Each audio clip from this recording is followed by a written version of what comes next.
We warned you at Syracuse, and you persisted. You took advantage of us at New Canaan to drive us out. And like the dogs of Caesar you are, you followed us to Zion. And now you stand on holy ground, a temple to God's glory on earth. The only use for an animal in our temple is sacrifice. Kale wachane conserva o. You understand me, don't you? Don't you? Outman. Kunaman mad. He killed all white legs. You talk. You stop!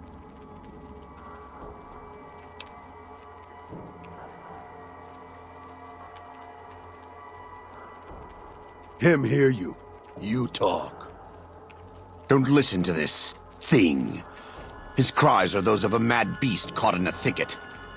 He gave no mercy to my family, and I will give none to his.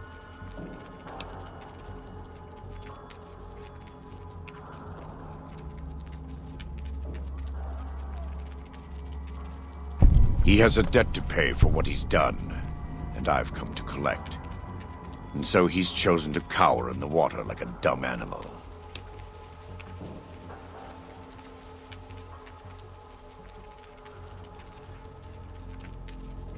I want to take from them what they took from me, from my family. In this life.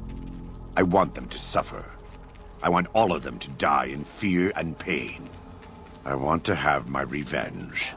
Against him. Against Caesar. I want to call it my own. To make my anger God's anger.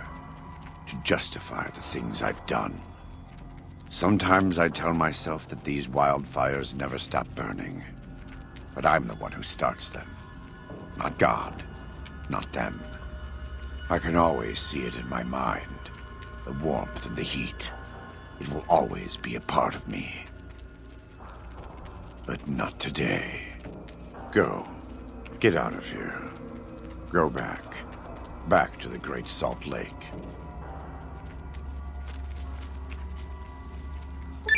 That's it. It's finished. Thank you for staying with me. I couldn't have done this on my own. Let's go find Daniel. Tomorrow we'll be here soon. And there is much to do.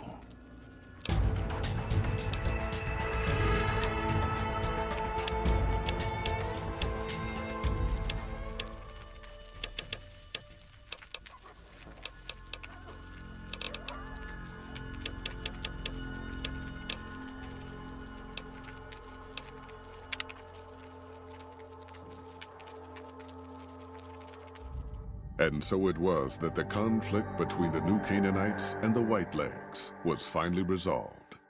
The courier's involvement had tipped the scale, shifting the fragile balance of power. Demoralized by the Dead Horse and Sorrow's attack the courier and Joshua Graham led against them, the Whitelegs retreated to Great Salt Lake. Their days were numbered. Word soon reached the 80s tribe that the Whitelegs' spirit was broken. Their war chief a dim shadow of his former self.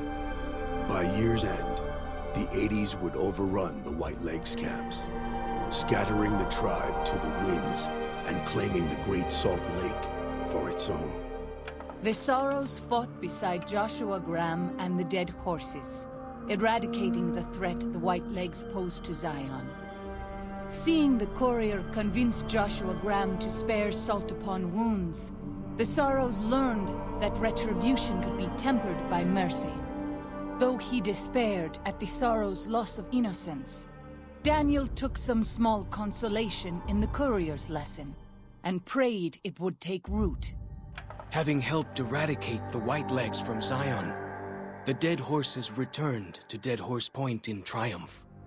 They remained neutral toward the Sorrows, but as years went on, there were periods of competitive friction, even violence between the tribes. The New Canaanites, Daniel especially, intervened regularly as mediators, but found it difficult to reconcile the tribe's conflicts.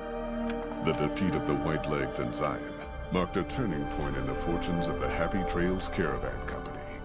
Every 2 months, The caravan met with the new Canaanites in Zion Valley to trade. Happy Trails soon returned to prosperity. The vigilance of the Sorrows and Dead Horses in defending southwestern Utah, initially startling to Happy Trails caravans, soon proved a blessing. The tribes united against the 80s, driving them back from Highway 50, and thus opening yet another trading route for Happy Trails caravans. Follows Chalk took the courier's words to heart and decided the big cities of the Mojave Wasteland and NCR were best left unexplored. Though he sometimes dreamed of distant lands, he continued to support his family at Dead Horse Point, and eventually, his wanderlust faded. Waking Cloud was distraught when she learned of her husband's death, but took comfort from her tribe and the compassion of the new Canaanites. She forgave Daniel for having concealed her husband's fate from her, and learned to accept his fate. When her grief faded, she took a husband from the Dead Horse tribe. At her bidding, he stayed close to home. The threat of the Whitelegs ended. Joshua Graham helped the Sorrows and Dead Horses tend to their fallen comrades and secure Zion. The courier's words had stayed Joshua's wrath in his darkest hour, and in sparing salt upon wounds, he was changed. While he continued to advocate militant opposition to the enemies of New Canaan, he sometimes showed quarter to those who crossed his family. Eventually, this new spirit would diminish the myth of the burned man in distant lands. A small price for the peace it brought to Joshua Graham. For years after the defeat of the Whitelegs, Daniel did his best to minister to the Sorrows' spiritual needs. Try as he might, he could not hold back the tribe's increasing militancy and reverence of Joshua Graham. Demoralized, he returned to his family and Dead Horse Point. His failures haunted him for the rest of his days. And with that, the courier walked out of the history of the tribes of Zion and back to the gathering storm of the Mojave Wasteland.